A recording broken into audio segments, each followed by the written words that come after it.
Friends, जैसा आपको पता है स्मार्ट कॉन्ट्रैक्ट के दो इंपॉर्टेंट फीचर्स होते हैं, self executing and self enforcement. Smart contract की कंडीशंस फुलफिल होते ही वो सेल्फ एग्जीक्यूट हो जाता है और उसकी जो मैनेजमेंट है और वी कैन से डैट जो उसमें गवर्नेंस है वो सेल्फ इन्फोर्स्ड होती है। जो उसमें रूल लिख दिए गए वही अभी रूल हैं और उसे कोई चेंज नहीं कर सकता है जब तक उसकी कंडीशन मैच नहीं कर रही है, क्योंकि स्मार्ट कॉन्ट्रैक्ट्स में भी चेंजेस करने की हर एक फंक्शन जो बाहर से एग्जीक्यूट होता है उसकी एक कंडीशन है, अगर वो मैच होती है तभी वो एग्जीक्यूट होता है।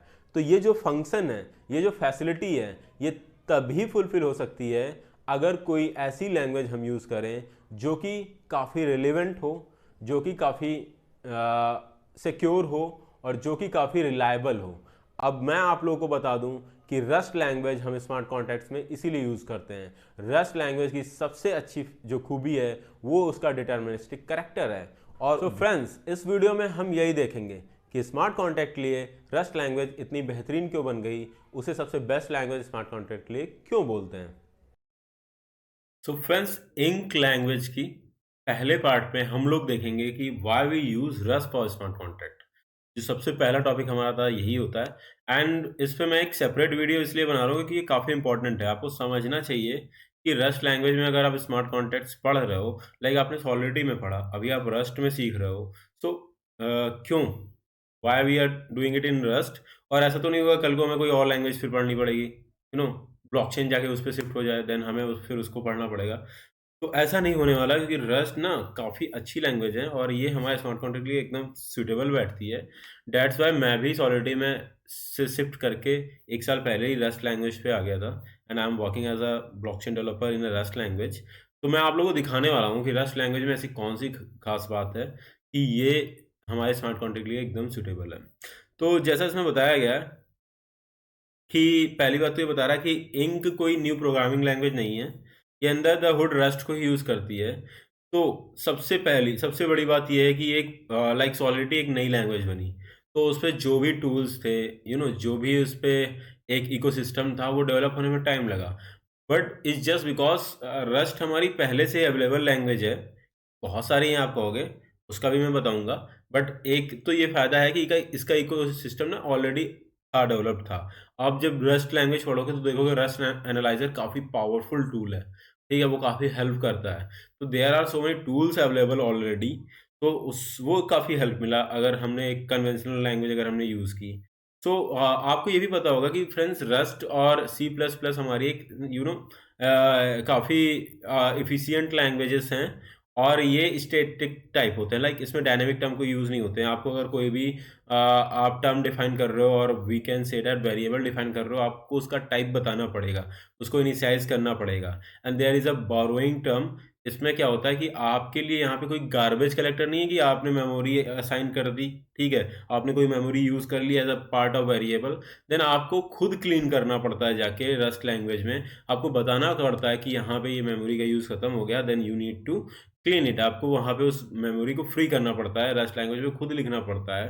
दैट्स व्हाई दिस लैंग्वेज इसको इससे क्या होता है कि अगर गार्बेज कलेक्टर नहीं, डायनामिक नहीं, अपने आप मेमोरी टाइप नहीं सेलेक्ट कर रहा है, तो डेवलपर को थोड़ा मुश्किल होता है। डेवलपमेंट थोड़ा-सा डिफ़िकल्ट है स्टार्टिंग में, but the program which compiled, after compilation जब प्रोग्राम आता है तो वो क्या होता है, काफ़ी एफिशिएंट प्रोग्राम होता है। उसका साइज़ बहुत छोटा होता है। पहली बात तो साइज़ में काफ़ी छोटा होता है क्योंकि कोई भी ब्लॉटेड वहाँ पे एज़ अ ब्लॉट नहीं हो रहा था क्योंकि एक्स्ट्रा कोड नहीं डाल देता वो अपनी साइड से, एज़ अ जैसे होता है गार्बेज कलेक्टर एंड ऑल। तो उससे ना हमारा प्रोग्राम काफ़ी शॉर्ट, काफ़ी सिंपल आता है, काफ़ी छोटा होता है और फ़ास्ट टू एग्ज़ीक्यूट होता है। तो ये काफ़ी फ़ायदे हैं एक रस्ट लैंग्वेज में, जैसे सी प्लस प्लस में भी होता है, सिस्टम लैंग्वेजेज़ सारी ऐसी होती हैं, आपको पता है।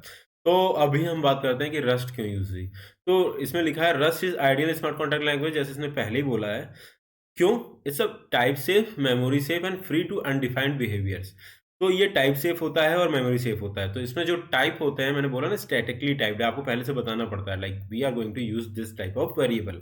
दूसरा, ये मेमोरी सेफ होता है और इसमें मैंने बोला जैसे कि इसमें जो भी मेमोरी आप यूज़ कर रहे हो अगर उसका काम खत्म हो गया तो आपको ही उसको रिलीज़ करनी पड़ती, कोई गार्बेज कलेक्टर नहीं है। तो ये मेमोरी सेफ है, प्रोग्रामर हर चीज़ खुद पहले से बता रहा है, तो टाइप सेफ है। ये नहीं है कि कोई डिफरेंट टाइप यूज़ हो जाएगा, जो हमें बिहेवियर नहीं चाहिए था वैसा यूज़ होगा। जो टाइप उसमें पहले से टाइप लिख गया है, क्योंकि हमें वहाँ से खुद एज्यूम नहीं कर रहा प्रोग्राम कुछ। जैसे आपने देखा होगा जावास्क्रिप्ट में टाइप आपने नहीं बताया तो टाइप खुद ही ले लेता है खुद से, तो वो डायनेमिक टाइप का हो गया। ठीक है, तो वहां पे क्या होता है कि प्रॉब्लम हो सकती है कि मान लो आपने U32 यूज करना था बट आपने मेंशन नहीं किया और उसने I32 यूज कर लिया, देयर कुड बी चेंजेस और वहां पे चांसेस हैं। बट यहाँ पे क्या है, टाइप आप खुद बताओगे तो ये टाइप सेफ है। मेमोरी सेफ है बिकॉज आपने मेमोरी जो कि एलोकेट की और खुद ही रिलीज की, मेमोरी सेफ है। और free to undefined behaviour is just because type safe और मेमोरी सेफ है, तो अब कुछ भी अनडिफाइंड बिहेवियर नहीं होगा बिकॉज ये स्टैटिक टाइप है, डायनेमिक कुछ भी कैरेक्टर नहीं है। तो इसमें जो चीज़ कोड स्टार्टिंग कोड करते समय हमने लिख दिया, एंड कंपाइलर इसका इतना स्ट्रांग होता है, इतना स्ट्रिक्ट होता है कि जो कोड में चीज़ें हैं वो तब तक कंपाइल नहीं करता अगर वो सही से बैठ नहीं रहा, उसमें सही से आपने टाइप डिफाइन नहीं किया। तो अब कोई अनडिफाइंड बिहेवियर नहीं हो रहा, हर चीज़ वो आपसे कोड में लिखवा लेता है जो चीज़ें होनी है। और उसके बाद देखिए जनरेट स्मॉल बाइनरी, अब इसी वजह से इसकी बाइनरीज स्मॉल होती हैं क्योंकि इसमें कोई एक्स्ट्रा ब्लॉट्स नहीं लेगा, मैंने बोला ना गार्बेज करेक्टर नहीं होता है। और इसमें एडवांस ऑप्टिमाइजेशन नहीं होता कुछ एक्स्ट्रा, और ट्री सेकिंग रिमूव डेड कोड्स, क्योंकि ट्री सेक से इसके डेड कोड्स रिमूव हो जाते हैं, तो ये लाइक इसका साइज काफ़ी छोटा होता है। सो ये इस ब्लॉकचेन के लिए तो परफेक्ट है, क्योंकि ब्लॉकचेन पे ना हर चीज़ की गैस फी लगती है। अगर कोड का साइज जितना बड़ा होगा ब्लॉकचेन के लिए उतनी ही प्रॉब्लम है, तो जितना छोटा होगा उस बेटर फॉर द ब्लॉकचेन। तो इसीलिए ये ब्लॉकचेन के लिए काफ़ी अच्छा है। उसके काफ़ी सारे ब्लॉकचेन में नोड जो बंदा यूज़ करता है कॉपी करता रहता है, तो वो कोड अगर बड़े साइज का होगा बार बार कॉपी होगा, ये सारी दिक्कतें भी तो हैं। तो compiler flag rust can automatically protect against integer overflow, ये सारी चीज़ हो गई। अब देखो आता है रस्ट इकोसिस्टम, जो मैंने बोला ना, क्योंकि ये कन्वेंशनल लैंग्वेज काफ़ी दिनों से डेवलप हो रही है, इसका इकोसिस्टम ऑलरेडी डेवलप्ड है। काफ़ी सारे रस्ट डेवलपर्स हैं, काफ़ी सारे प्लेटफॉर्म्स हैं जहाँ से आप स्टैक ओवरफ्लो में क्वेश्चंस पूछ सकते हो, काफ़ी सारे क्वेश्चंस ऑलरेडी आंसर हैं। तो ये सारी फंक्शनैलिटी हमें मिल रही है, ऑलरेडी नहीं आई थी, सब कुछ डेवलप होना पड़ा, यहाँ पे एवरीथिंग डेवलप्ड है। इसके टूल्स, मैंने बात की ना टूलिंग, इसके टूल्स काफ़ी स्टैंडर्ड टूल्स अवेलेबल है। जैसे मैंने बोला था ये rust format and clip and rust analyser, this is great tool. ठीक है, तो ये टूल्स ऑलरेडी अवेलेबल्स हैं तो मार्केट में, तो आपको काफ़ी डेवलपर्स को इन टूल से काफ़ी हेल्प मिलती है। ठीक है, और ये सारी यहाँ पे फैसिलिटीज़ आप देख सकते हो इसकी वजह से मिलती हैं, प्रोडक्टिव होता है, सेफ एंड एफिशिएंट, तो ये सारे फ़ायदे हैं फ्रेंड्स। तभी मैंने ये वीडियो अलग से बताया कि आपको बता दूं कि रस्ट का कितना फ़ायदा है। और ये कंपाइल्ड होके वॉसम में कंपाइल्ड हो जाती है इजीली।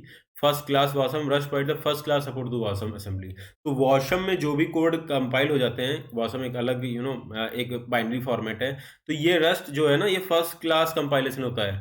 वॉसम बेस, अभी देखो वॉसम का सपोर्ट हर लैंग्वेज में आ रहा है, बट रस्ट में और C++ में ये फर्स्ट क्लास होता है। तो और आपको ही पता है कि वॉसम ना इंटरऑपरेबिलिटी में काफ़ी हेल्प कर रही है, पोर्टेबल होती है, ये किसी भी मशीन पे चल जाती है, आपको बताना नहीं पड़ता है कि जैसे होता नहीं कि आपको लिनक्स विंडोज़ के लिए अलग, कोई भी आप कुछ भी प्रोग्राम इंस्टॉल करने जाते हो आप विंडो के लिए अलग करते हो, लिनक्स का ऑप्शन अलग होता है, बट वॉसम ऐसी फैसिलिटी प्रोवाइड करता है कि आप एक ही प्रोग्राम वो हर सिस्टम पे चलेगा। इसको पोर्टेबिलिटी कहते हैं फ्रेंड्स।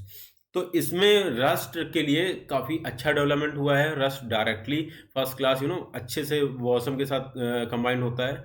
और वॉसम फाइल्स जो है ना ब्लॉकचेन के लिए बहुत अच्छी हैं, क्योंकि उनको भी इंटरऑपरेबिलिटी होती है, पोर्टेबिलिटी चाहिए होती है, ब्लॉकचेन किसी भी डिवाइस पे चल सके इजीली, उसमें इतना प्रॉब्लम ना आए सिस्टम का, ऑपरेटिंग सिस्टम का। तो ये सारे फायदे हैं फ्रेंड्स, इसीलिए मैंने ये सेपरेट वीडियो बनाया। अगर वीडियो अच्छा लगा हो तो प्लीज़ वीडियो को लाइक करें, चैनल को सब्सक्राइब करें। हम नेक्स्ट वीडियो में मिलेंगे, till then take care, bye bye.